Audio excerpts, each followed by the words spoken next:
So welcome to tonight's EU Hustings at Lakeside, North Harbour, which is being hosted by the News and Verisona Law. And joining us tonight are a panel of experts and political enthusiasts who will be able to help answer your questions and address the topics surrounding the referendum. Two of our Leave panellists tonight both stated that it would be impossible to get reform. How do we go about doing that when Cameron went to get his reform and his shopping basket was only half full and he went to the checkout? I'm someone that does negotiation for a living, and my mantra has always been you decry the fact that the Prime Minister didn't come back with everything that he went for, but that's the nature of negotiation. It's better to come back with something than nothing at all. And clearly those improvements that the Prime Minister have gained I don't think have been welcomed by those that want us to leave the European Union. And I myself see them as, that was a precursor to the referendum vote to show that the Prime Minister was capable of getting something from Europe. But clearly the referendum itself is all about our membership of the European Union. But I think negotiation is something that we've been doing within the European Union for the last 40 years, and it's something that we'll continue to do, and that's life. If we're outside of the European Union, we are going to have to negotiate. We are going to have to negotiate with the European Union itself. We're going to have to negotiate with other countries. That's what happens in the modern world and will continue to happen. How we get reform? Well, it pains me to say this as a Conservative elected person in the UK, but the Prime Minister went to Europe to negotiate, and the record card that he came back with was very, very weak indeed. In fact, it was disgraceful. Why? Because he didn't go asking for very much in the first place. Why? Because he knew he wouldn't get it. You cannot negotiate or reform the European Union. We are one member, one vote, one commissioner of the 28. We are unable to put Britain in the position that it needs to be for its long-term prosperity and future. What's coming next? Because we can't reform. The euro's coming back. That big question about our currency. How safe is the pound going to be? The European army. Well, we know that America has the United States, the 52 United States of America that all have the equivalent of a commissioner. And we know that Europe wants to be the United States of Europe. They want to have their 28 member states with a single army. They want to start operating as one nation, one currency. We have 5 presidents. You can't go and negotiate with one leader, the main man at the top of the European Union, because there are 5 of them. Nobody seems happy with the Europe as it is.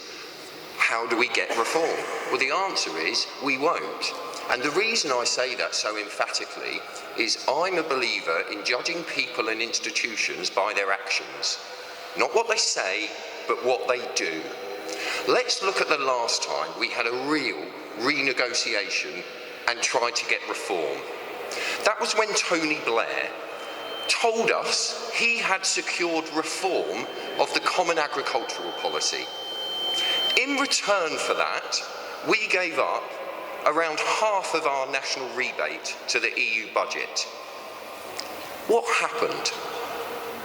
Once they'd taken out the rebate and that had been voted through, they reneged on their promise to reform the Common Agricultural Policy. We have plenty of evidence that what the EU actually does is very, very different to what they say. So we can negotiate as much as we like. David Cameron can say he has delivered all these things. No, he hasn't. He has in his back pocket a promise. And we all know that EU promises always get broken.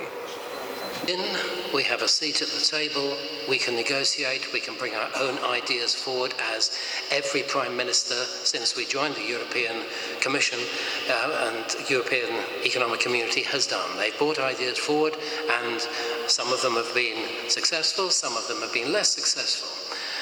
If we are outside, our trading relationships with the huge European Union will be basically a take it or leave it. If we want negotiation, it is better to negotiate from being inside than standing outside and saying, oh, please, can we have? I agree entirely, again, with my colleagues here, in that if you're inside, you've got much more chance to be able to negotiate reform that's suitable to you and that's beneficial to you. If you're on the outside but still dealing with the single market, then you have to abide by those regulations and those directives, but with having no influence over them. In 2013, the European Parliament voted to end the madness of Brussels moving to Strasbourg once a month for a week. I don't know if everyone's aware of it, but the whole shooting match, once a month, moves from Brussels to Strasbourg for a week. The MEPs of the European Parliament voted overwhelmingly to end this practice, and we don't need to talk about why. What happened?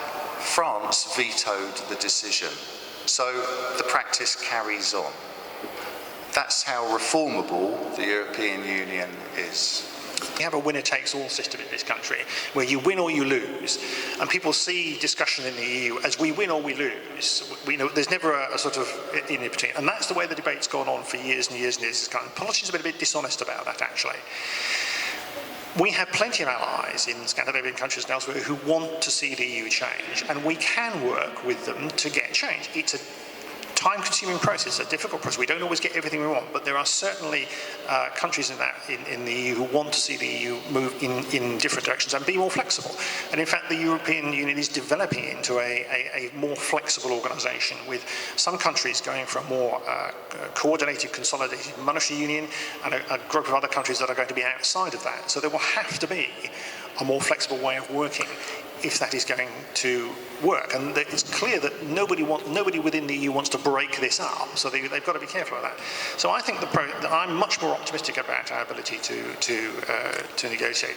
And Britain is valued for its ideas and negotiating skills as well. The euro is, as we all know, a very unstable currency with a massive load of problems currently, brought on mainly through national debts, etc.